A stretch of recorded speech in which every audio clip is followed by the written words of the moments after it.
देश है हमारा, अमीश देवगन के साथ। नमस्कार व्यूअर्स, मैं हूं अमीश देवगन और आप देख रहे हैं वीकेंड का सबसे भरोसेमंद कार्यक्रम ये देश है हमारा। इस हफ्ते ये देश है हमारा में बात होगी डर के भ्रम जाल की या फिर डर और भ्रम के बेशरम रंग की। लालू यादव की पार्टी के एक बड़े नेता अब्दुल बारी सिद्दीकी, इस देश की जनता ने जिन्हें नेता चुना, मंत्री तक बनाया, सत्ता का सुख भोगा, लेकिन अब ये डर का भ्रमजाल फैला रहे हैं और कह रहे हैं कि मुसलमानों के लिए भारत अब बेहद असुरक्षित हो गया है।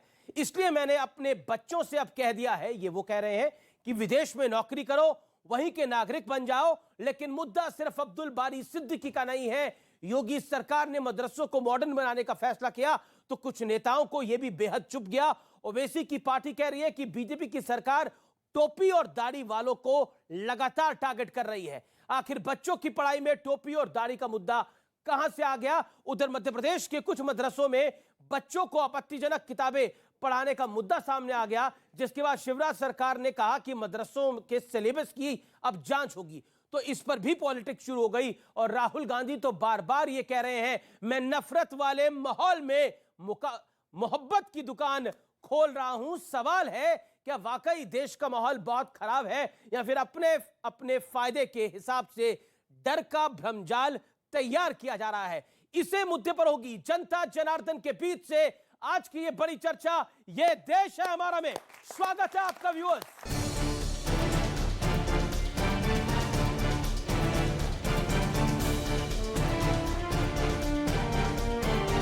जो देश का माहौल है, अब आप कहिएगा भाई आप तो खुद हो या। तो हमने कहा अपने बेटा बेटी को कि नौकरी कर लो उधर ही, अगर सिटीजनशिप भी मिले तो ले लेना। अब इंडिया में माहौल नहीं रह गया, तुम लोग झेल पाओगे या नहीं झेल पाओगे। ये लालू यादव के बेहद करीबी और आरजेडी के बड़े नेता अब्दुल बारी सिद्दीकी, जनता ने इन्हें नेता बनाया, मंत्री बनाया, लेकिन अब ये अपने ही देश को कोस रहे हैं। इनके बयान पर अलग अलग प्रतिक्रिया भी आई है। जीना यहाँ, मरना यहाँ, इसके सिवा जाना कहाँ। तू भी यहाँ, मैं भी यहाँ, हमने रहना है भी यहाँ। राहुल गांधी भी लगातार कह रहे हैं कि देश में नफरत का माहौल है, इसलिए मैं मोहब्बत की दुकान खोल रहा हूं। आपकी नफरत के बाजार में हम मोहब्बत की दुकान खोल रहे हैं। ये वाकई डर है या डर का भ्रमजाल फैलाया जा रहा है? क्योंकि मुद्दा सिर्फ एक बयान का नहीं है। योगी सरकार ने मदरसों के मेकओवर के लिए कुछ बड़े फैसले, जिनमें शुक्रवार की जगह रविवार को छुट्टी, मदरसे में छात्रों के लिए ड्रेस कोड, मौलाना के बजाय ट्रेन टीचर रखने जैसे प्रस्ताव शामिल हैं। लेकिन मदरसों को मॉडर्न बनाने का भी विरोध शुरू हो गया। भारतीय जनता पार्टी केवल दाढ़ी और टोपी को टारगेट कर रही है और दाढ़ी टोपी को जब तक आप टारगेट करते रहेंगे तब तक भारतीय जनता पार्टी को ये लग रहा है कि देश में वो बने रहेंगे। इस बीच बरेली के सरकारी स्कूल में हुई मेरे अल्लाह वाली प्रार्थना का मुद्दा भी सामने आया।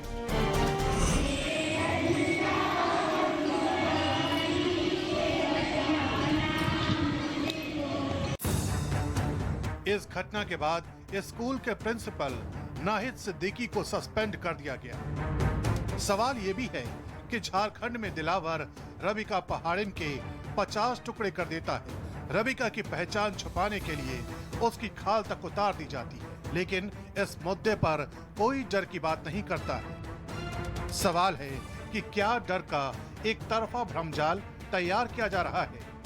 आज जनता के बीच इसी पर होगी सबसे बड़ी बहस। तो आज इसी मुद्दे पर होगी सबसे बड़ी चर्चा और आज की चर्चा का नाम है झूठ और भ्रम के बेशरम रंग। और मेरे साथ बातचीत करने के लिए एक तरफ जुड़ रहे हैं बीजेपी के सांसद वरिष्ठ प्रवक्ता डॉक्टर सुधांशु त्रिवेदी, जोरदार तालियों से अभिनंदन करिए। स्वामी दीपांकर, आध्यात्मिक गुरु, उनका भी अभिनंदन है। इनकी भिक्षा यात्रा चल रही है 1 महीने से, उसके लिए भी इनका अभिवादन है जोरदार तालियों के साथ। मेरे साथ निगत अब्बास है, सामाजिक कार्यकर्ता है जानी मानी, उनका अभिनंदन है। मेरे साथ डॉक्टर शोहेब जमाई है, उनका अभिनंदन है, जाने माने मुस्लिम चिंतक। मेरे साथ साजिद रशीदी है, मुस्लिम धर्मगुरु, उनका अभिनंदन है। मेरे साथ जुनैद हैरिस हैं, जो कि प्रोफेसर हैं, उनका भी स्वागत है। आप तमाम लोगों का स्वागत है और जोरदार तालियां जनता जनार्दन के लिए, देश के युवाओं के लिए। मैं सबसे पहले डॉक्टर सुधांशु त्रिवेदी, इस चर्चा की शुरुआत आपसे करना चाहता हूं। जब झूठ और भ्रम की बात आती है और उसके बेशरम रंग की बात आती है, साल बदल जाता है लेकिन हाल नहीं बदलते। अब अब्दुल बारी सिद्दीकी को ऐसा लग रहा है कि अपने बच्चों को उनको कहना पड़ता है कि वहीं का वीजा ले लो, वहीं की सिटीजनशिप ले लो और वहीं नौकरी भी कर लो, यानी विदेश में। भारत अब रहने लायक नहीं रहा। जो ये कह रहे थे कि वहीं की नौकरी ले लो, इनसे पूछे वहीं मतलब कहां? निजाम मुस्तफा वाले देश में या काफिरों के देश में? ये तो पूछिए, कहां चाहिए? सीरिया में, इराक में, लीबिया में, इजिप्ट में, कहां पे चाहिए? या इंग्लैंड में, अमेरिका में चाहिए, या यूरोप में चाहिए, जिसको नेस्तनाबूद करने की कसमें खाते हैं? जनाब, इसलिए मैं कहना चाह रहा हूं, ईमानदारी की बात तो यह है कि हिंदुस्तान की बात न हमारी न किसी और की। दुनिया के एक बहुत बड़े जर्नलिस्ट हैं मार्क टेली, जो बीबीसी के संवाददाता रहे, 26 साल भारत में रहे। उन्होंने अभी 2019 में लिखा है, बहुत पुरानी बात नहीं है, उन्होंने लिखा Muslims in India are the luckiest.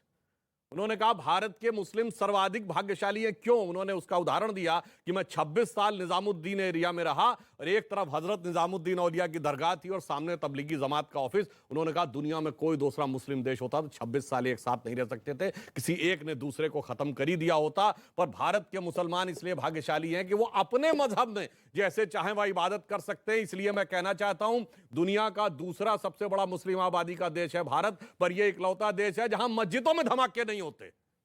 अन्यथा ये बताइए, जहां 100% मुस्लिम मेजॉरिटी है वहां पे क्यों हमें काबुल में धमाके मेरा काउंटर सवाल है, मैं आपको इसलिए मेरा काउंटर सवाल है कि अब्दुल बारी सिद्दीकी जैसे वरिष्ठ नेता को, जो फॉर्मर मंत्री है, इस समय आरजेडी की सरकार है, शासन है बिहार के अंदर, उसको ये वक्तव्य देना पड़ रहा है, मजबूरी क्या हो? मैं क्यों देना पड़ रहा है? देखिए, आजादी के बाद एक बहुत बड़ा षड्यंत्र हुआ कि मुसलमानों के मन में खौफ पैदा करो और उस खौफ के बेस के ऊपर वोट प्राप्त करो। अन्यथा आजादी के समय पढ़ाई लिखाई डेवलपमेंट में, पॉलिटिकल रिप्रेजेंटेशन में मुस्लिम अन्य जगहों से बहुत आगे थे और 70-75 साल में पीछे होते चले गए, क्योंकि इन सारे तथाकथित सेकुलर दलों का एजेंडा है मुसलमानों में डर पैदा करके उनका वोट प्राप्त करो। हमारा विचार है कि उनमें विश्वास पैदा करके बड़ी इंपॉर्टेंट बात है। इसीलिए मैं एक लाइन भी कहना चाहता हूं, इसीलिए हम डॉक्टर कलाम के साथ खड़े होते हैं, इसीलिए हम बिस्मिल्लाह खां के साथ खड़े होते हैं, इसीलिए हम जितने पढ़े लिखे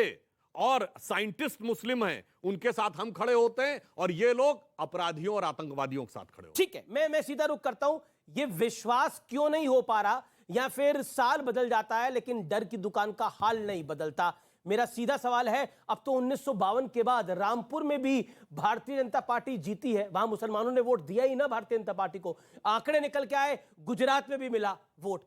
तो डर की दुकान वालों को समझ क्यों नहीं आ रहा है कि देश बदल रहा है? अब मैं देखिए अपने काबिल दोस्त डॉक्टर सुधांशु जी के भाव का बड़ा सम्मान करता हूं और इन्हीं को समर्पित एक बात देश के युवाओं को कि अब के जो फैसला होगा वो यहीं पर होगा, अब के जो फैसला होगा वो यहीं पर होगा।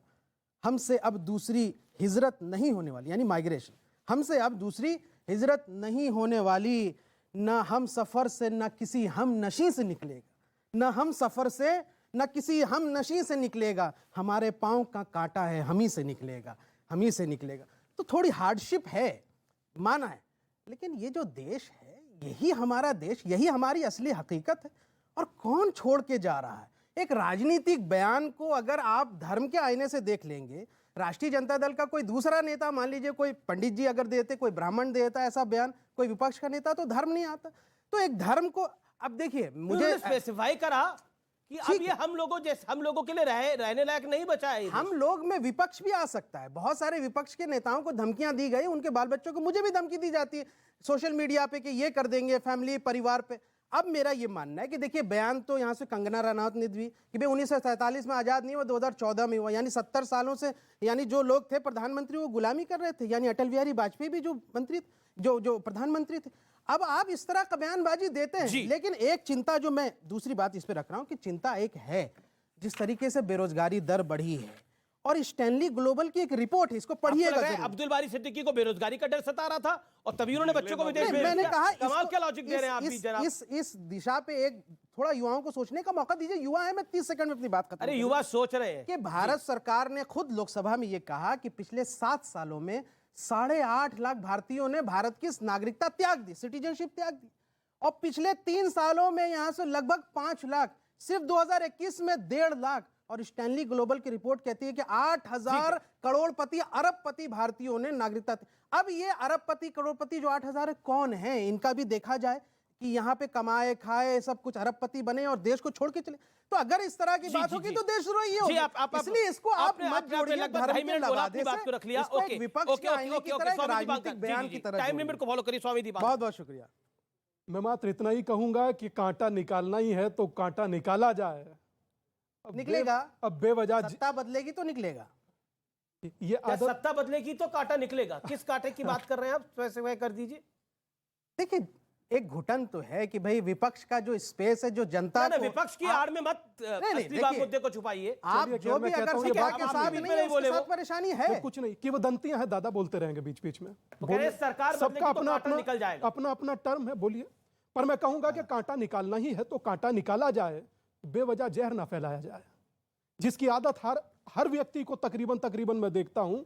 मुझे लगता है ये विचार कि भारत में अब खतरा है, ये विचार भारत के लिए खतरा है।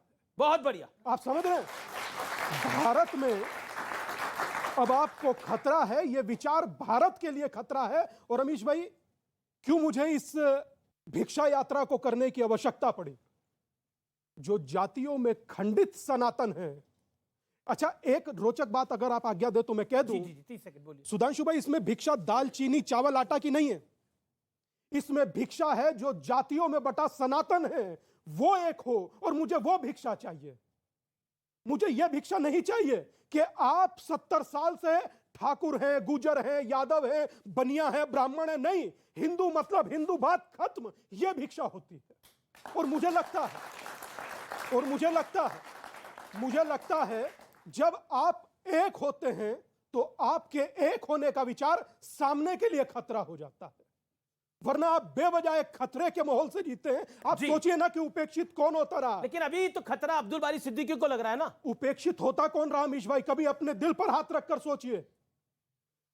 ए से लेकर जेड तक अपमानित हो हम, हमारे देवता, हमारे आराध्य, हमारे पूर्वज, और छोड़िए जो झारखंड में शिखर जी हैं, जो महावीर के अनुयायी हैं, उसे पर्यटक स्थल में डाल दिया। क्या मेरा धर्म स्थल पर्यटक स्थल हो सकता है? और मैं एक बात कहूंगा, मेरी तो आदत है और मुझे लगता है कि मुझे बोलना चाहिए। मैं आपसे एक प्रश्न पूछता हूं और आपको संबोधित करते हुए पूछता हूं। आप सब में अलग अलग नाम होंगे, अलग अलग कास्ट होंगी, क्या आप लोग नहीं चाहते कि एक हिंदू होकर रहे? चाहते हैं या नहीं? कम से कम इसमें तो बोलिए, चाहते हैं या नहीं?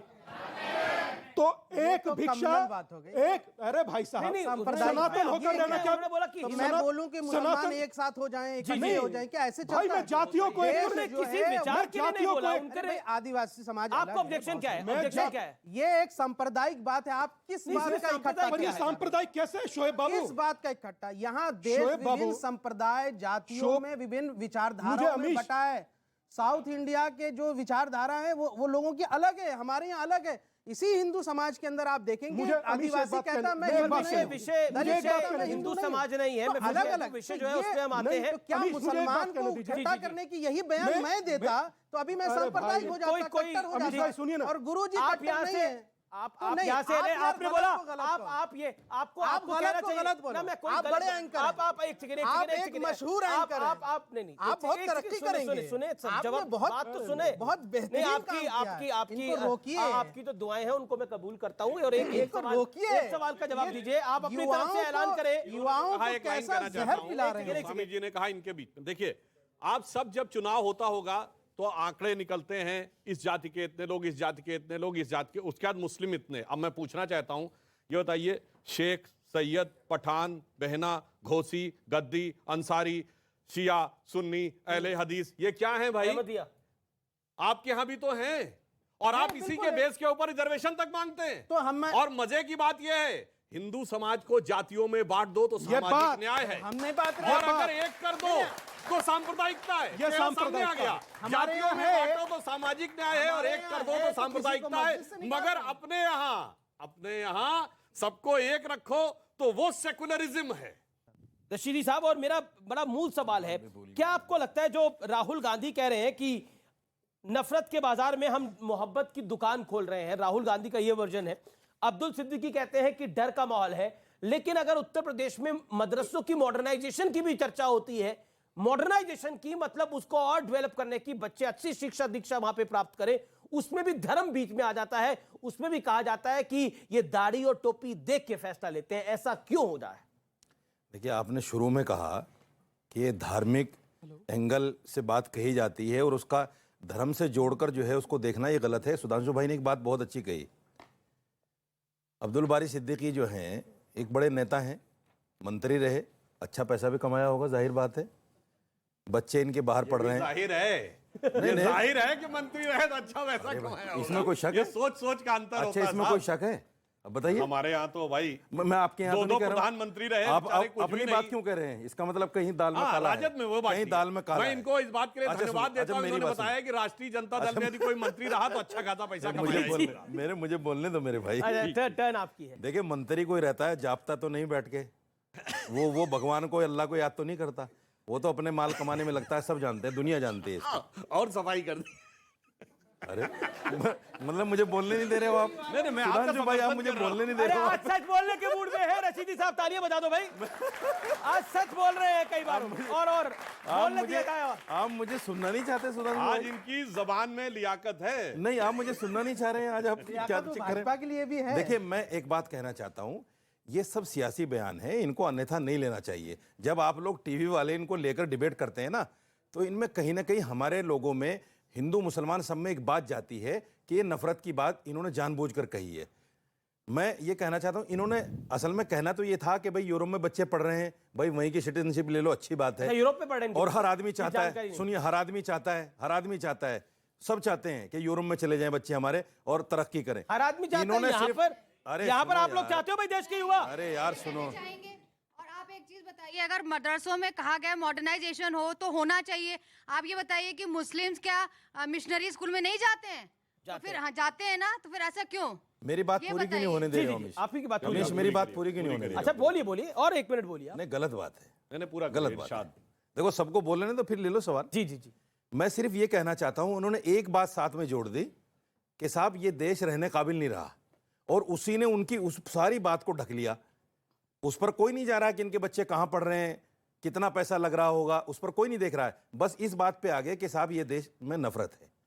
मैं सिर्फ ये कहना चाहता हूं, देश में अगर नफरत भी है, मेरे घर में अगर मेरे भाई के साथ मेरी नहीं बन रही है, नफरत है, मनमुटाव है, झगड़े हो रहे हैं, तो इसका मतलब ये थोड़ा मैं अपना घर छोड़ के चला जाऊं। इसका मतलब ये नहीं बनता। इसका मतलब ये है कि घर में बैठो, भाई के साथ विचार विमर्श करो, उस झगड़े को सुलझाओ। यही मामला देश का है। देश में अगर कहीं मतभेद है तो उसको बैठ के सुलझाया जा सकता है। हिजरत करना, दूसरे मुल्क में जाना, ये कोई अक्लमंदी की बात थोड़ा ही है। जो मुसलमान तकरीबन 85 मरतबा अपने सजदे के लिए अपनी माथे को जो है जमीन पर रखता है, वो मुसलमान कैसे सोच सकता है कि देश छोड़ के चला जाऊं? वो नहीं सोच सकता। इन बयानों को फैलाकर कहीं ना कहीं नफरत को बढ़ावा दिया जाता है। इसमें जैसा उन लोगों का हाथ है, आप लोगों का भी हाथ है। इसमें बुरा मानने वाली बात हम खबर ना दिखाए, हम खबर ना दिखाए, मदरसे वाली पर कोई कुछ बोलता है, मदरसे वाली पर दिखाए। हम मदरसे वाली पर एक रहमानी साहब थे जो 25 लाख लोगों को लेके जा रहे थे राम मंदिर को रुकवाने के लिए, हम खबर ना दिखाए। आपने राम मंदिर बनने के बाद जो बात बोली थी तो हम खबर ना दिखाए, आप बोलते रहे। लग गई? ओके। मुझे 30 सेकंड मदरसे वाली पर आता हूं। लग उसको गई जो बोल रहा है, लगा मदरसे वाली पर आता हूं।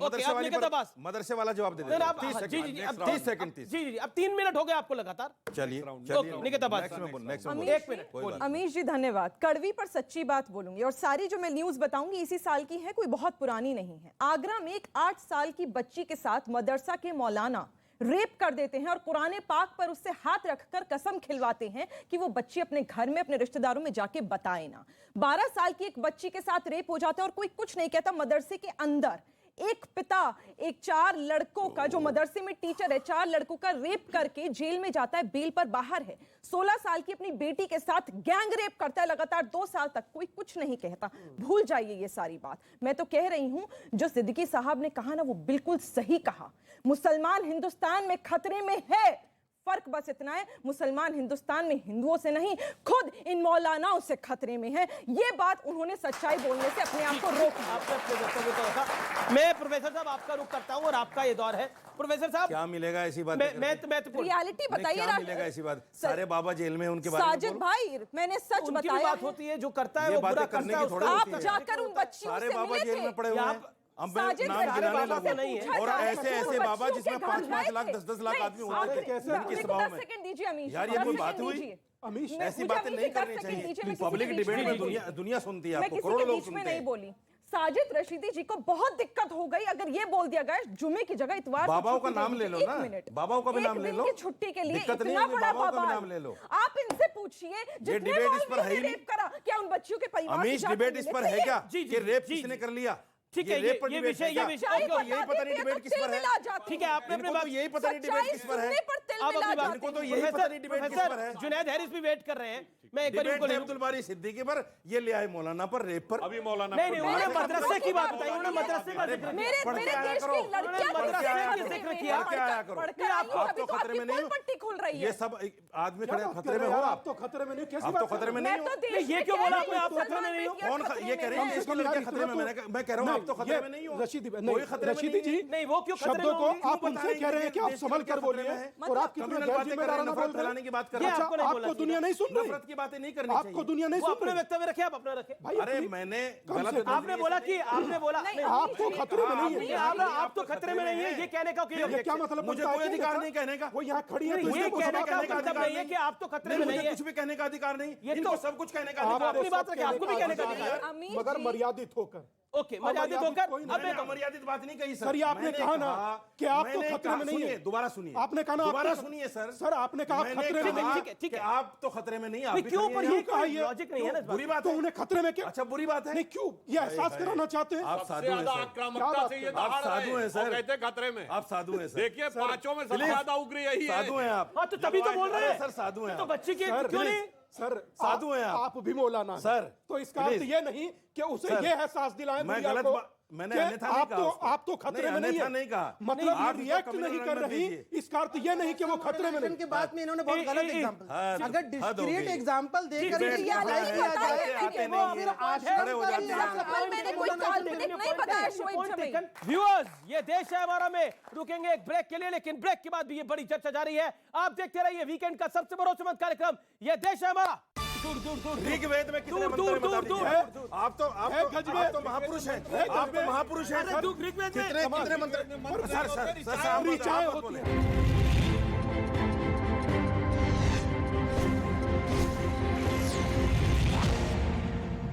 मथुरा में पुलिस और बदमाशों में मुठभेड़ हुई। पुलिस की गोली लगने से एक बदमाश घायल हुआ। पुलिस ने गिरफ्तार बदमाश से हथियार और मोटरसाइकिल बरामद किए।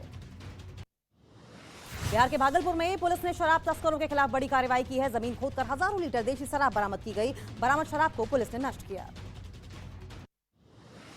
उत्तर प्रदेश के मुरादाबाद में सोशल मीडिया पर विवादित पोस्ट करने पर आदमी गिरफ्तार। पोस्ट में दूसरे धर्म के खिलाफ विवादास्पद टिप्पणी की गई थी, जिसके बाद लोग आक्रोशित थे। गुजरात की सूरत में सामूहिक विवाह का आयोजन किया गया, जिसमें 300 जोड़ों की शादी हुई। समारोह में मुख्यमंत्री भूपेंद्र पटेल भी शामिल हुए।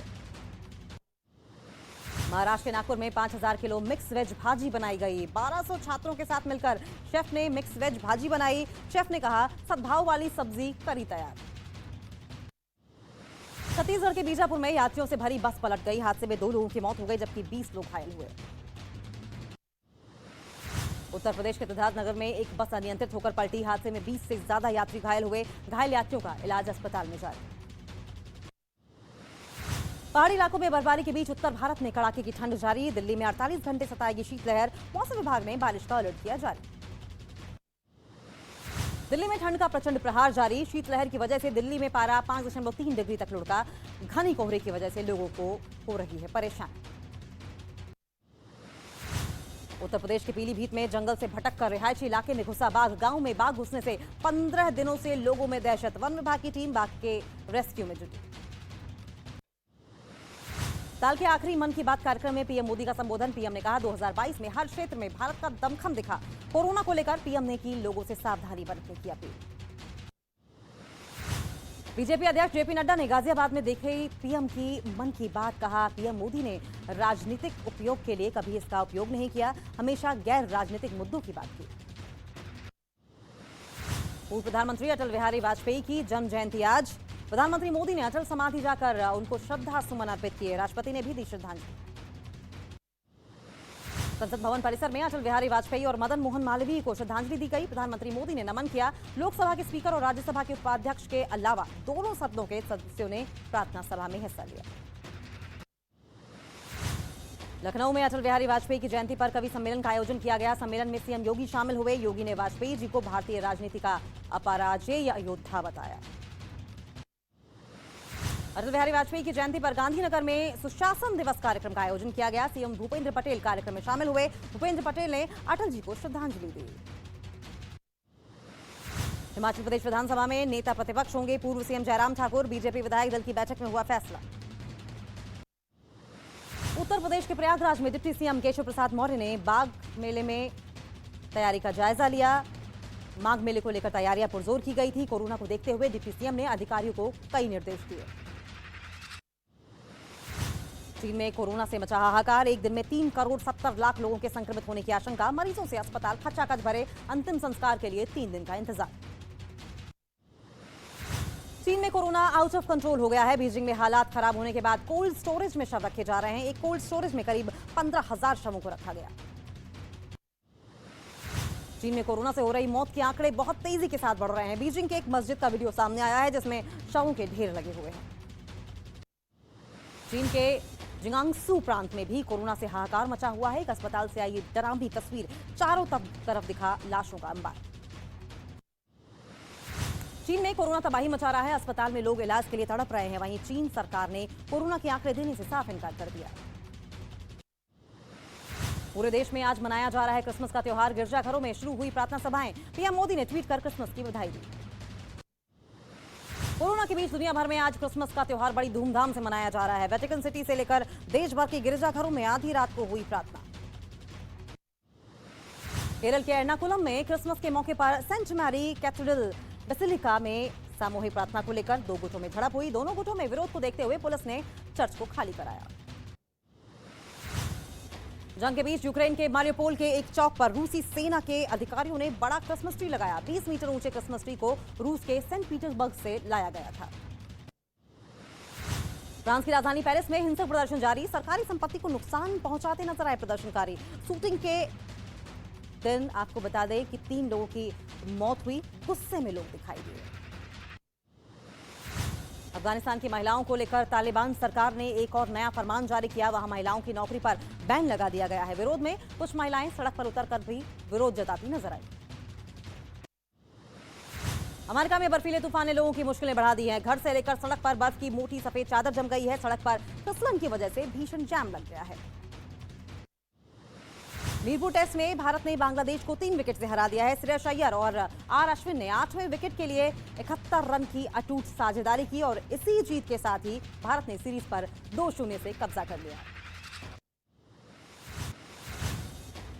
तुनिशा मौत केस में एक्टर सीजान खान 4 दिन की पुलिस रिमांड पर। वसई कोर्ट में पुलिस ने मांगी थी 7 दिन की custody. TV actor Tunisha Sharma का आज शाम 4 बजे होगा अंतिम संस्कार। जेजे अस्पताल में पोस्टमार्टम किया गया। सामने आई एक्टर तुनिशा की पोस्टमार्टम रिपोर्ट। गले में फंदा लगाने की वजह से हुई मौत। पुलिस सूत्रों के मुताबिक आरोपी शिजान नहीं कर रहा है जांच में सहयोग। तुनिशा मौत केस की एफआईआर में बड़ा पर्दाफाश। शिजान के साथ रिलेशनशिप में थी तुनिशा। 15 दिन पहले झगड़े की वजह से दोनों का ब्रेकअप हुआ। सीजान खान के वकील शरद राय ने आरोपों को बेबुनियाद बताया। कहा संदेह के आधार पर सिर्फ ये आरोप लगाए गए हैं, अभी कोई सबूत नहीं मिले। तुनिशा मौत मिस्ट्री में वसई पुलिस से सीरियल से जुड़े कुछ और लोगों से पूछताछ के लिए बुलाया है। बीती रात भी सेट पर मौजूद लोगों के साथ पुलिस ने पूछताछ की थी। तुनीशा मामले में बीजेपी नेता राम कदम का बयान, कहा परिवार को न्याय मिलेगा अगर मामला लव जिहाद का निकला।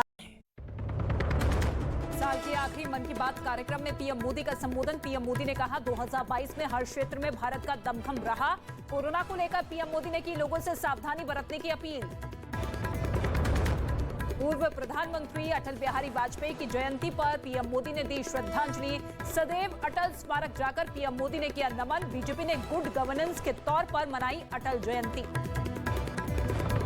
तुनीशा मौत केस में एक्टर शीजान खान को 4 दिन की पुलिस रिमांड। पोस्टमार्टम रिपोर्ट के मुताबिक गले में फंदा लगने की वजह से हुई तुनीशा की मौत। एफआईआर कॉपी में शीजान के साथ ब्रेकअप का जिक्र। ब्रेकअप के बाद डिप्रेशन में थी एक्टर तुनीशा।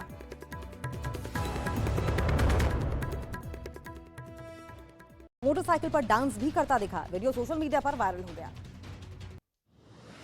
भोपाल में 3 महिलाओं ने बुर्के की आड़ में एक दुकान में चोरी की। 27 अंगूठियां लेकर फरार हुई महिलाएं। चोरी की वारदात सीसीटीवी में रिकॉर्ड। पंजाब के लुधियाना में एक आदमी गली के कुत्तों पर बंदूक चलाता नजर आया। कुत्तों का शेल्टर होम तोड़ने का आरोप। पुलिस आरोपी की तलाश में जुटी। उत्तर प्रदेश के चित्रकूट में नशे की हालत में 50 फीट गहरे कुएं में गिरा एक आदमी। पुलिस ने रस्सी के सहारे रेस्क्यू कर उसे बाहर निकाला। जम्मू कश्मीर के बारामूला में सुरक्षा बल को कामयाबी। उरी में भारी मात्रा में हथियार बरामद। सेना ने 8 AK-47, AK-74 राइफल को बरामद किया। 12 चीनी पिस्टल भी बरामद की गई। छत्तीसगढ़ के सुकमा में सीआरपीएफ को बड़ी कामयाबी मिली है। जवानों ने बाजार के पास से आईडी बरामद किया। जवानों को नुकसान पहुंचाने के लिए लगाए गए थे आईडी। बिहार के दरभंगा एयरपोर्ट पर एक संदिग्ध यात्री गिरफ्तार किया गया है। उसके पास से एक मैगजीन, 3 जिंदा कारतूस बरामद किए गए। गिरफ्तार यात्री दरभंगा से मुंबई जा रहा था। मध्य प्रदेश के इंदौर में कारोबारी की चाकू मारकर हत्या कर दी गई। हत्या करने के बाद 10 लाख रुपए लेकर फरार हुए अपराधी। पुलिस मामले की जांच में जुटी है। उत्तर प्रदेश के मथुरा में पुलिस और बदमाशों में मुठभेड़ हुई। पुलिस की गोली लगने से एक बदमाश घायल हुआ। पुलिस ने गिरफ्तार बदमाश से हथियार और मोटरसाइकिल बरामद किए। बिहार के भागलपुर में पुलिस ने शराब तस्करों के खिलाफ बड़ी कार्रवाई की है। जमीन खोदकर हजारों लीटर देशी शराब बरामद की गई। बरामद शराब को पुलिस ने नष्ट किया। उत्तर प्रदेश के मुरादाबाद में सोशल मीडिया पर विवादित पोस्ट करने पर आदमी गिरफ्तार। पोस्ट में दूसरे धर्म के खिलाफ विवादास्पद टिप्पणी की गई थी, जिसके बाद लोग आक्रोशित थे। गुजरात की सूरत में सामूहिक विवाह का आयोजन किया गया, जिसमें 300 जोड़ों की शादी हुई। समारोह में मुख्यमंत्री भूपेंद्र पटेल भी शामिल हुए। महाराष्ट्र के नागपुर में 5000 किलो मिक्स वेज भाजी बनाई गई। 1200 छात्रों के साथ मिलकर शेफ ने मिक्स वेज भाजी बनाई। शेफ ने कहा, सद्भाव वाली सब्जी करी तैयार। छत्तीसगढ़ के बीजापुर में यात्रियों से भरी बस पलट गई। हादसे में 2 लोगों की मौत हो गई, जबकि 20 लोग घायल हुए। उत्तर प्रदेश के सिद्धार्थनगर में एक बस अनियंत्रित होकर पलटी। हादसे में 20 से ज्यादा यात्री घायल हुए। घायल यात्रियों का इलाज अस्पताल में जारी। पहाड़ी इलाकों में बर्फबारी के बीच उत्तर भारत में कड़ाके की ठंड जारी। दिल्ली में 48 घंटे सताएगी शीतलहर। मौसम विभाग ने बारिश का अलर्ट किया जारी। दिल्ली में ठंड का प्रचंड प्रहार जारी। शीतलहर की वजह से दिल्ली में पारा 5.3 डिग्री तक लुढ़का। घनी कोहरे की वजह से लोगों को हो रही है परेशानी। उत्तर प्रदेश के पीलीभीत में जंगल से भटक कर रिहायशी इलाके में घुसा बाघ। गांव में बाघ घुसने से 15 दिनों से लोगों में दहशत। वन विभाग की टीम बाघ के रेस्क्यू में जुटी। साल के आखिरी मन की बात कार्यक्रम में पीएम मोदी का संबोधन। पीएम ने कहा 2022 में हर क्षेत्र में भारत का दमखम दिखा। कोरोना को लेकर पीएम ने की लोगों से सावधानी बरतने की अपील। बीजेपी अध्यक्ष जेपी नड्डा ने गाजियाबाद में देखी पीएम की मन की बात। कहा, पीएम मोदी ने राजनीतिक उपयोग के लिए कभी इसका उपयोग नहीं किया, हमेशा गैर राजनीतिक मुद्दों की बात की। पूर्व प्रधानमंत्री अटल बिहारी वाजपेयी की जन्म जयंती आज। प्रधानमंत्री मोदी ने अटल समाधि जाकर उनको श्रद्धा सुमन अर्पित किए। राष्ट्रपति ने भी दी श्रद्धांजलि। संसद भवन परिसर में अटल बिहारी वाजपेयी और मदन मोहन मालवीय को श्रद्धांजलि दी गई। प्रधानमंत्री मोदी ने नमन किया। लोकसभा के स्पीकर और राज्यसभा के उपाध्यक्ष के अलावा दोनों सदनों के सदस्यों ने प्रार्थना सभा में हिस्सा लिया। लखनऊ में अटल बिहारी वाजपेयी की जयंती पर कवि सम्मेलन का आयोजन किया गया। सम्मेलन में सीएम योगी शामिल हुए। योगी ने वाजपेयी जी को भारतीय राजनीति का अपराजेय योद्धा बताया। अटल बिहारी वाजपेयी की जयंती पर गांधीनगर में सुशासन दिवस कार्यक्रम का आयोजन किया गया। सीएम भूपेंद्र पटेल कार्यक्रम में शामिल हुए। भूपेंद्र पटेल ने अटल जी को श्रद्धांजलि दी। हिमाचल प्रदेश विधानसभा में नेता प्रतिपक्ष होंगे पूर्व सीएम जयराम ठाकुर। बीजेपी विधायक दल की बैठक में हुआ फैसला। उत्तर प्रदेश के प्रयागराज में डिप्टी सीएम केशव प्रसाद मौर्य ने बाघ मेले में तैयारी का जायजा लिया। माघ मेले को लेकर तैयारियां पुरजोर की गई थी। कोरोना को देखते हुए डिप्टी सीएम ने अधिकारियों को कई निर्देश दिए। चीन में कोरोना से मचा हाहाकार। एक दिन में 3 करोड़ 70 लाख लोगों के संक्रमित होने की आशंका। मरीजों से अस्पताल खचाखच भरे। अंतिम संस्कार के लिए 3 दिन का इंतजार। चीन में कोरोना आउट ऑफ कंट्रोल हो गया है। बीजिंग में हालात खराब होने के बाद कोल्ड स्टोरेज में शव रखे जा रहे हैं। एक कोल्ड स्टोरेज में करीब 15,000 शवों को रखा गया। चीन में कोरोना से हो रही मौत के आंकड़े बहुत तेजी के साथ बढ़ रहे हैं। बीजिंग के एक मस्जिद का वीडियो सामने आया है जिसमें शवों के ढेर लगे हुए हैं। चीन के जिंगांगसू प्रांत में भी कोरोना से हाहाकार मचा हुआ है। एक अस्पताल से आई डरावनी तस्वीर। चारों तरफ दिखा लाशों का अंबार। चीन में कोरोना तबाही मचा रहा है। अस्पताल में लोग इलाज के लिए तड़प रहे हैं। वहीं चीन सरकार ने कोरोना के आंकड़े देने से साफ इनकार कर दिया। पूरे देश में आज मनाया जा रहा है क्रिसमस का त्योहार। गिरजाघरों में शुरू हुई प्रार्थना सभाएं। पीएम मोदी ने ट्वीट कर क्रिसमस की बधाई दी। कोरोना के बीच दुनिया भर में आज क्रिसमस का त्योहार बड़ी धूमधाम से मनाया जा रहा है। वेटिकन सिटी से लेकर देश भर के गिरजाघरों में आधी रात को हुई प्रार्थना। केरल के एर्नाकुलम में क्रिसमस के मौके पर सेंट मैरी कैथेड्रल बेसिलिका में सामूहिक प्रार्थना को लेकर 2 गुटों में झड़प हुई। दोनों गुटों में विरोध को देखते हुए पुलिस ने चर्च को खाली कराया। जंग के बीच यूक्रेन के मारियोपोल के एक चौक पर रूसी सेना के अधिकारियों ने बड़ा क्रिसमस ट्री लगाया। 20 मीटर ऊंचे क्रिसमस ट्री को रूस के सेंट पीटर्सबर्ग से लाया गया था। फ्रांस की राजधानी पेरिस में हिंसक प्रदर्शन जारी। सरकारी संपत्ति को नुकसान पहुंचाते नजर आए प्रदर्शनकारी। शूटिंग के दिन आपको बता दें कि 3 लोगों की मौत हुई। गुस्से में लोग दिखाई दिए। अफगानिस्तान की महिलाओं को लेकर तालिबान सरकार ने एक और नया फरमान जारी किया। वहां महिलाओं की नौकरी पर बैन लगा दिया गया है। विरोध में कुछ महिलाएं सड़क पर उतरकर भी विरोध जताती नजर आई। अमेरिका में बर्फीले तूफान ने लोगों की मुश्किलें बढ़ा दी हैं। घर से लेकर सड़क पर बर्फ की मोटी सफेद चादर जम गई है। सड़क पर फिसलन की वजह से भीषण जाम लग गया है। मीरपुर टेस्ट में भारत ने बांग्लादेश को 3 विकेट से हरा दिया है। श्रेयस अय्यर और आर अश्विन ने 8वें विकेट के लिए 71 रन की अटूट साझेदारी की और इसी जीत के साथ ही भारत ने सीरीज पर 2-0 से कब्जा कर लिया। तुनिशा मौत केस में एक्टर सीजान खान 4 दिन की पुलिस रिमांड पर। वसई कोर्ट में पुलिस ने मांगी थी 7 दिन की custody. TV actor Tunisha Sharma का आज शाम 4 बजे होगा अंतिम संस्कार। जेजे अस्पताल में पोस्टमार्टम किया गया। सामने आई एक्टर तुनिशा की पोस्टमार्टम रिपोर्ट। गले में फंदा लगाने की वजह से हुई मौत। पुलिस सूत्रों के मुताबिक आरोपी शिजान नहीं कर रहा है जांच में सहयोग। तुनिशा मौत केस की एफआईआर में बड़ा पर्दाफाश। शिजान के साथ रिलेशनशिप में थी तुनिशा। 15 दिन पहले झगड़े की वजह से दोनों का ब्रेकअप हुआ। सीजान खान के वकील शरद राय ने आरोपों को बेबुनियाद बताया। कहा संदेह के आधार पर सिर्फ ये आरोप लगाए गए हैं। अभी कोई सबूत नहीं मिले। तुनिशा मौत मिस्ट्री में वसई पुलिस से सीरियल से जुड़े कुछ और लोगों से पूछताछ के लिए बुलाया है। बीती रात भी सेट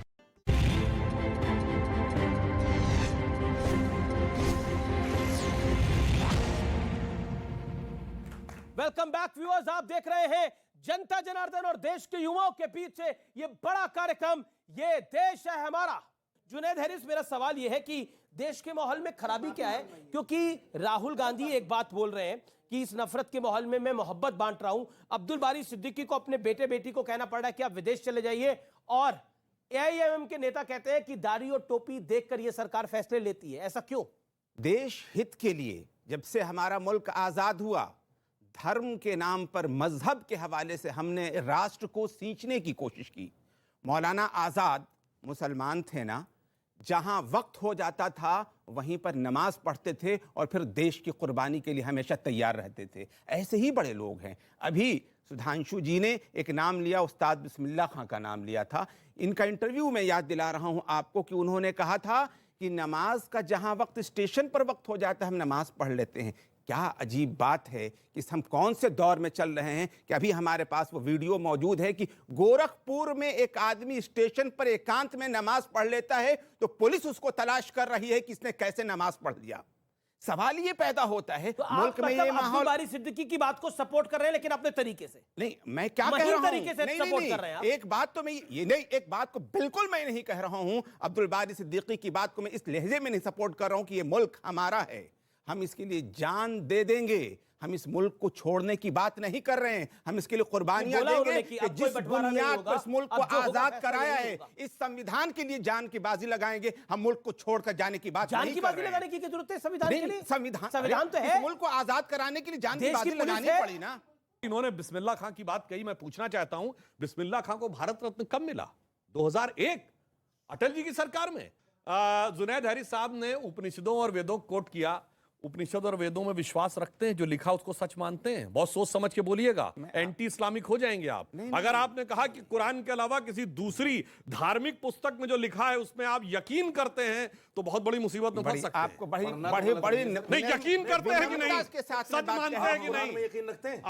नहीं, हमारे यहाँ कोई समस्या नहीं है, हमने तो पढ़ी भी नहीं है, दावा ही नहीं किया। आप मुझे बोलने देना, आपका मुझसे सवाल है। बड़ी आपके यहाँ समस्या है, दूसरे को नहीं कर सकते। रशीदी साहब बोल रहे हैं अभी। बड़ी विनम्रता के साथ इस बात को मैं कहना चाह रहा हूं, हम संविधान में यकीन रखते हैं और संविधान के अंदर जितनी आस्थाएं हैं, जितनी पूजा पद्धति हैं, हम सबकी कदर करते हैं और सबके लिए कहते हैं कि वो आजादी के साथ उस पर अमल करें। संविधान का हिस्सा है कि नहीं है कॉमन सिविल कोड? तो होना चाहिए, नहीं होना चाहिए? मैं तो कहता हूं। चलिए आपको सुनिए, तो एक मिनट अगर आप संविधान में यकीन रखते हैं, संविधान निर्माता डॉक्टर बाबा साहब अंबेडकर जी बताएं, जिनकी मृत्यु के बाद वो इस्लाम के हिसाब से जन्नत में गए कि दोजख में गए? बोलिए। एक बात बता दे रहा हूं, बोलिए, धर्म जवाब दीजिए। अरे हम अपने बारे में नहीं जानते, हम बाबा साहब के बारे में क्या बोलेंगे? हम दूध में जाएंगे कि नस में जाएंगे, हम नहीं जानते। बोलिए, आप बोलिए, आप तो मौलाना सर, ये डिबेट नहीं है, ये डिबेट नहीं है। बच गए, भागने लगे, भागने लगे, यकीन हो गया कितना संविधान। मेरा यकीन, जुनैद साहब बुला रहे हैं। हमारा कार्य है अच्छे काम करना, दुनिया में फसाद को खत्म करना होना चाहिए। मैं पूरी तरह से कह रहा हूं, आप इस बात को सुन लीजिए, मैं पूरी तरह से 100% कह रहा हूं कि इंडिया का जो भी कल्चर है, जो भी जीने का तरीका है, उसकी हिफाजत होनी चाहिए। और सवाल ये पैदा होता है कि बिल्कुल पूरी तरह से इस बात को मैं कह रहा हूं। जब ड्राफ्ट आएगा तो उस पर चर्चा करेंगे। आया ना, अभी बताइए, ड्राफ्ट आएगा। अभी तो सरकार का ड्राफ्ट ही नहीं आया। नहीं तो आपकी क्या राय है? तो हमारा उत्तराखंड में हो रहा है, कई राज्यों में हो रहा है। हमारा कोई विरोध ही नहीं है। क्या है? आपका कोई विरोध नहीं है? कॉमन सिविल कोड पे आपका भी कोई विरोध नहीं है? मेरी राय से सरकार चलेगी? नहीं, राय तो, अरे अभी तो आप हर विषय पर राय देते हैं। नहीं, बताओ चलेगी कि जवाब नहीं है तो इधर उधर की बात कर रहे हैं। अगर मेरी राय से सरकार चले तो मैं देता हूं, बताओ। अच्छा, एक देश बोलो, संविधान आप बोलो, आप चलोगे मेरी राय से? आप भी नहीं चलोगे मेरी राय से? सुनिए बात, बिला वजह क्या कह रहे हैं आप? आगे आइए। ये पूछ रहे हैं कि हमारी राय से सरकार चलेगी, तो सरकार की राय से आप चल रहे हैं? बहुत बढ़िया। वो कह रहे सरकार की राय से चल रहे हैं। वो सरकार तो सीए भी लेकर आई है, आप तो उसके बारे में भ्रम फैला रहे थे, झूठ बोल रहे थे कि हमारी नागरिकता चली जाएगी। आपकी नागरिकता तो वही की वही है। सुनिए है ना, भारतीय नागरिक है ना आप? अभी जज्बात में बताइए। जज्बात में नहीं, हम तो फैक्ट में है सर। सुनिए, जज्बात में तो आप आ रहे हैं। अब सुनिए, हम सरकार की राय पर ही हैं। अगर सरकार की राय पर ना होते, जेल में होते। बिल्कुल ऐसा नहीं है, बिल्कुल ऐसा नहीं है। हम सरकार की राय पर ही हैं। हम जेल में होते अगर सरकार की राय पर नहीं होते। बहुत लोग जेल में पड़े हैं। आजम खान का देखो क्या हाल हुआ, वो सरकार की राय पर नहीं था। आजम खान से आपको ये सरकार, वो सरकार की राय पर नहीं था, वो सरकार की राय पर नहीं थे। भ्रष्टाचारी है, वो सरकार की राय पर नहीं था। जमीनें कब्जा कर रखी है। ये लो, आपको बीच में बोलने की बड़ी वो है। क्या करें? आप कह रहे हो आजम खान को आप कंपेयर करो आम नागरिक से। कोई ना कोई बात ऐसी निकालोगे। आप बैठे हुए किसी से कोई मुकाबला नहीं है। अगर आजम खान से मुझे मोहब्बत है तो मैं संविधान पे यकीन नहीं रखता। नहीं, रखिए मोहब्बत। बताओ, रखने वाले तो संविधान पे मेरा यकीन नहीं है। मैं सरकार पर यकीन नहीं है। रखने वाले तो बुरान वानी से भी मोहब्बत करते हैं। क्या करेगा? हम क्या करेंगे? पकड़ेगी सरकार उनको। ये खड़ी तो है सरकार। अगर बुरहान वानी से मोहब्बत रखेंगे या दहशतगर्दों से मोहब्बत रखेंगे, पकड़ेगी सरकार। उसमें आप क्या करेंगे, मैं क्या करूंगा? जो देश के खिलाफ जाएगा, देश के खिलाफ बोलेगा, पकड़ेगी उसको सरकार। सर, कॉमन सिविल कोड पर मैं बात करना चाहता हूं। देखिए, कॉमन सिविल कोड पर चर्चा उस वक्त अच्छी लगती है जब ड्राफ्ट आ जाए। पहले सुधांशु त्रिवेदी जी से कहिए कि ड्राफ्ट लेके आए, पार्लियामेंट में रखें, उस पर चर्चा होगी।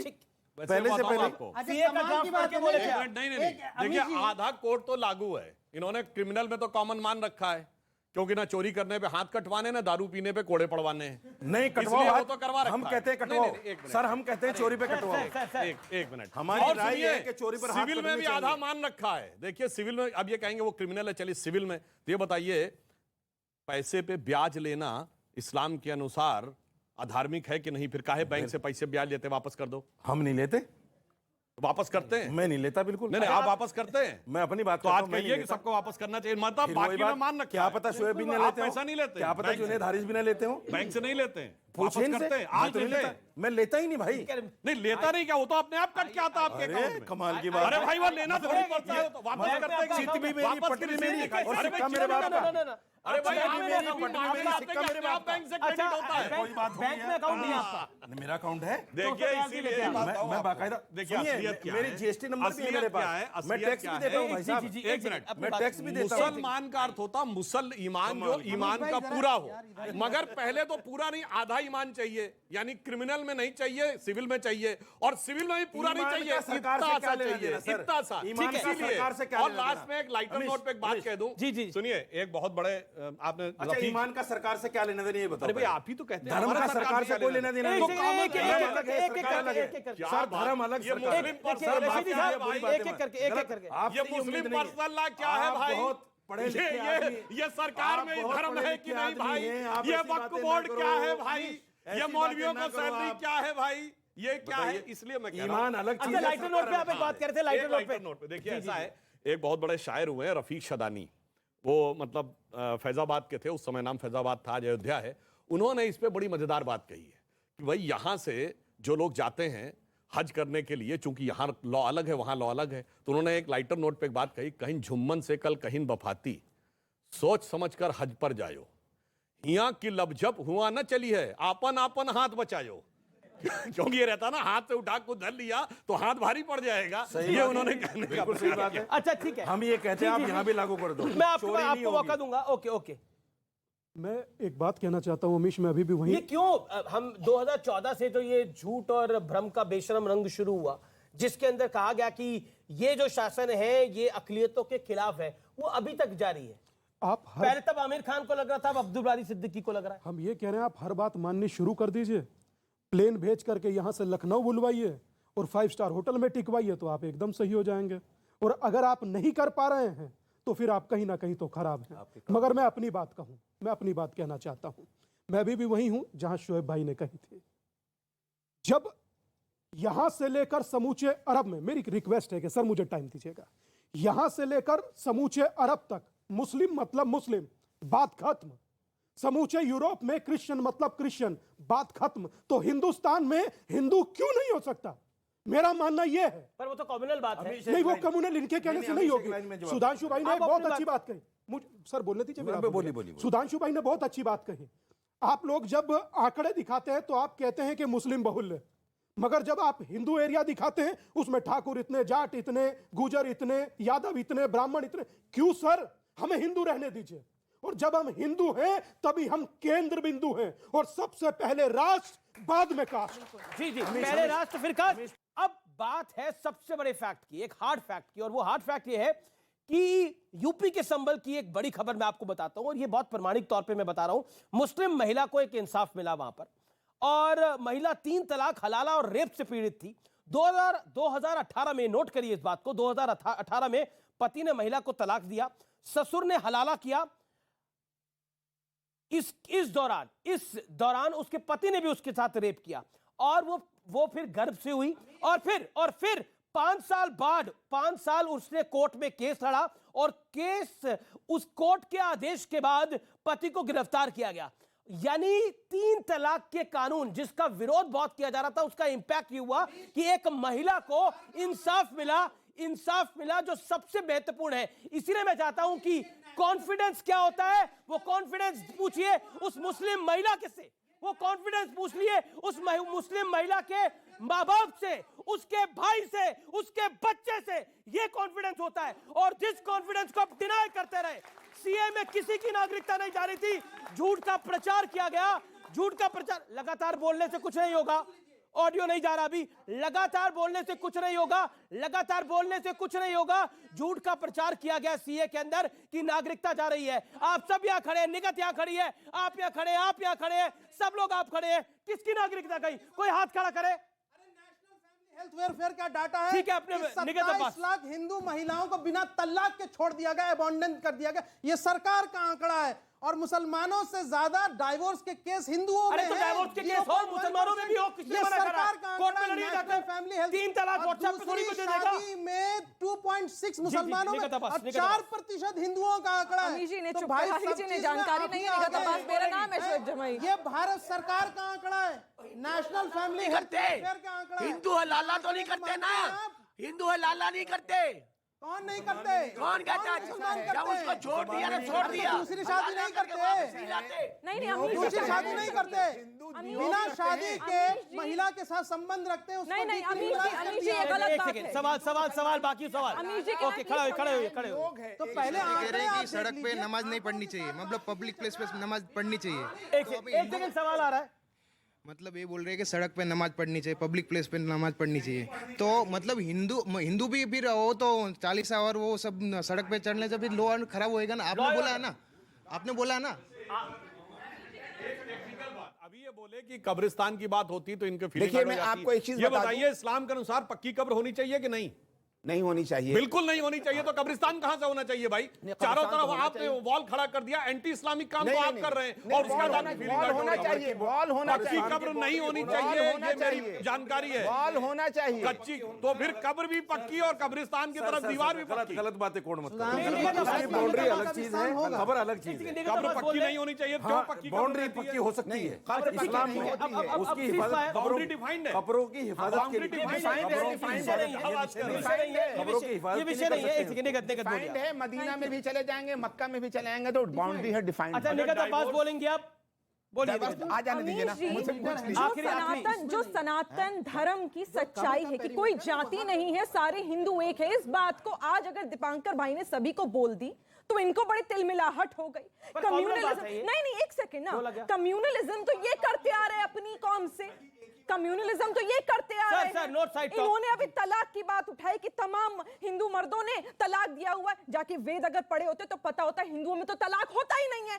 आप तो कम्युनलिज्म कर रहे हैं मुसलमानों में, महिलाओं को तलाक तलाक तलाक बोलकर आप बेघर कर रहे हैं, वो है कम्युनलिज्म। जैसे आपने कहा हलाला कर रहे हैं, बेटियों को प्रेग्नेंट कर रहे हैं, वो है कम्युनलिज्म। और छोड़ देते, मदरसे की बात थी ना। अरे चुप हो जाइए शोएब जमाई, निगत अब्बास मेरा नाम है, नाम बदल लिए क्या, नाम बदल लिए क्या? आया कीजिए, पढ़ लिख के आया कीजिए, अनर्गल बातें इधर उधर। अरे सच्चाई से डर गए हो, सच्चाई से डर गए हो। वेद पढ़े कोई होते तो प्रावधान नहीं जानकारी धर्म में नहीं है, हिंदू कोडेड बिल में नहीं है, हिंदू धर्म में नहीं है, ये तो क्रिश्चियनिटी और इस्लाम से लिया। हिंदू कोडेड बिल में नहीं है, हिंदू धर्म में नहीं है, हमने माना है। हिंदुओं में तलाक है ही नहीं। एक सेकंड, जी, आप अपनी सीट पे जाइए। जी, वो कह रही है कि वो एक लेडी को नहीं बोलने दे रहे आप। कई महिलाओं ने बोला, अमीश भाई एक बात बताइए, एक महिला को बोलने दीजिए। यहाँ पर मदरसों लगातार जुनैद भाई मेरी बात के बाद आप बोलिएगा जुनैद भाई, मुझे एक बात बताइए। अरे आपको तो मैंने माइक दिया, आप तो वहीं चली गई। थोड़ी देर में मुझे लगता है वहाँ पे मेंबर ना बन जाए भाई। जी अमीश भाई, ये कम्युनलिज्म की बात कर रहे हैं, डबल स्टैंडर्ड तो उन्होंने यहाँ दिखा दिया। शरिया के नाम पर मदरसों में बच्चों को सिर्फ कुरान पाक पढ़ाएंगे, कंप्यूटर नहीं देंगे, जो मोदी जी ने कहा है। और आज ही कह रहे कम्युनलिज्म दीपांकर भाई कर रहे हैं।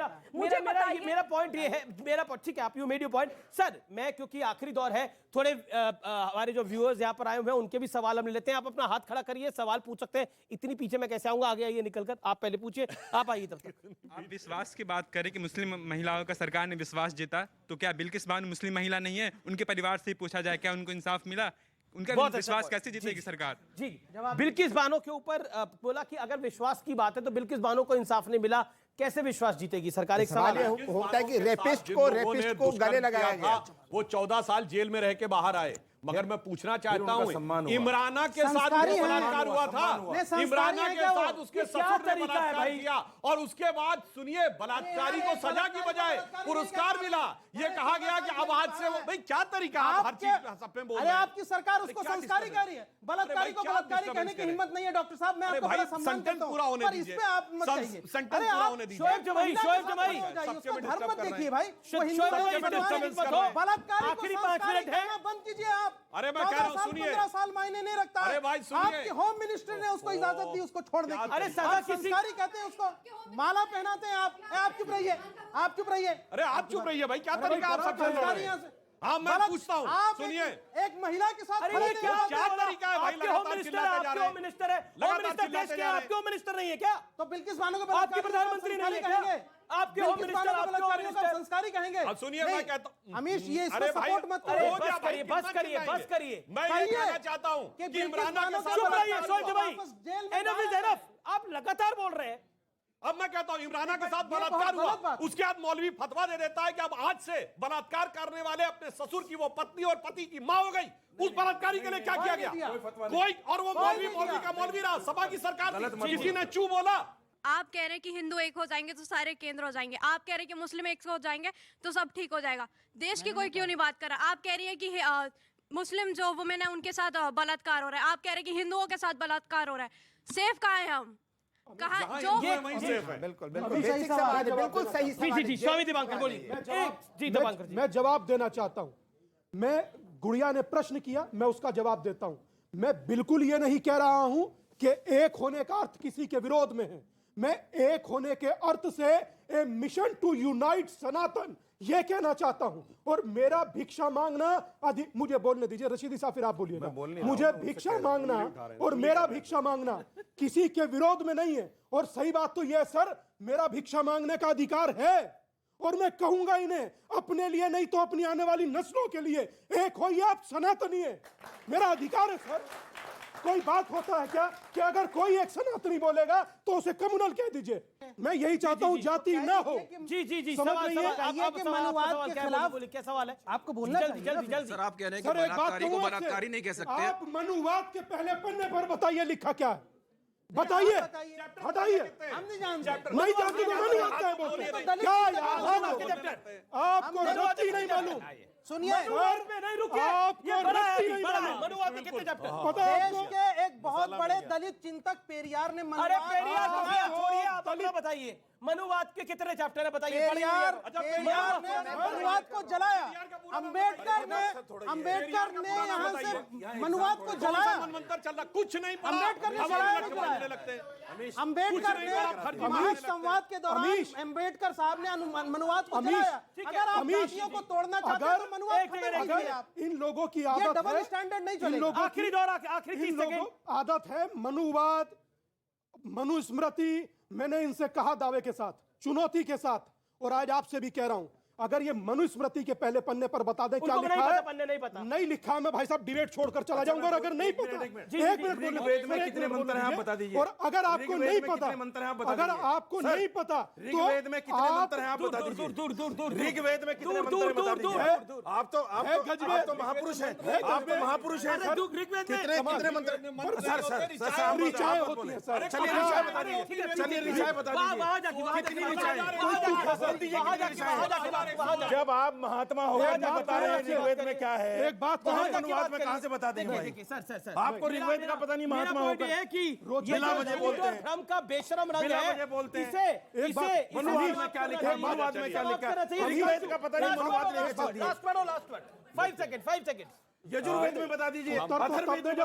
ऋग्वेद में मंत्र नहीं होते, ऋग्वेद में मंत्र नहीं होते। ये तो आपको control party all audios down, PCR, all audios down. 5 second. Swami ji ने जो सनातन एकता की बात कही, उस एकता में किसी के प्रति कोई विद्वेष का भाव नहीं है। इसीलिए किसी हिंदू धर्म में कोई कन्वर्जन का कॉन्सेप्ट नहीं है। हिंदू धर्म में कहीं पर जदिया या जिम्मी जैसा कोई कॉन्सेप्ट नहीं है। सबके कल्याण की बात है। अमीश अगर अच्छा चलिए बताइए, अमीश बोल लीजिए। उधर ही चलेगा। रशीदी जी ने वेद की ऋचाओं के बारे में कहा। पहले मंत्र पूछ रहे थे, मंत्र नहीं ऋचाएं 16,108 होती है। सुनिए, अब आप बताइए, कि मनुस्मृति के पहले पन्ने पर क्या लिखा है? समझ रहे? अरे सर आप गलत हो, आप बता दीजिए। आप सही करिए। जनता जनार्दन तय करेगी। फिलहाल समय इतना ही है, फिलहाल इस कार्यक्रम में इतना ही। लेकिन राजनीति में बेशरम रंग हमने देखा है, लेकिन झूठ और भ्रम में भी हमने बेशरम रंग देखा है। फिलहाल इस खास कार्यक्रम में इतना ही। नमस्कार, जय हिंद, वंदे मातरम।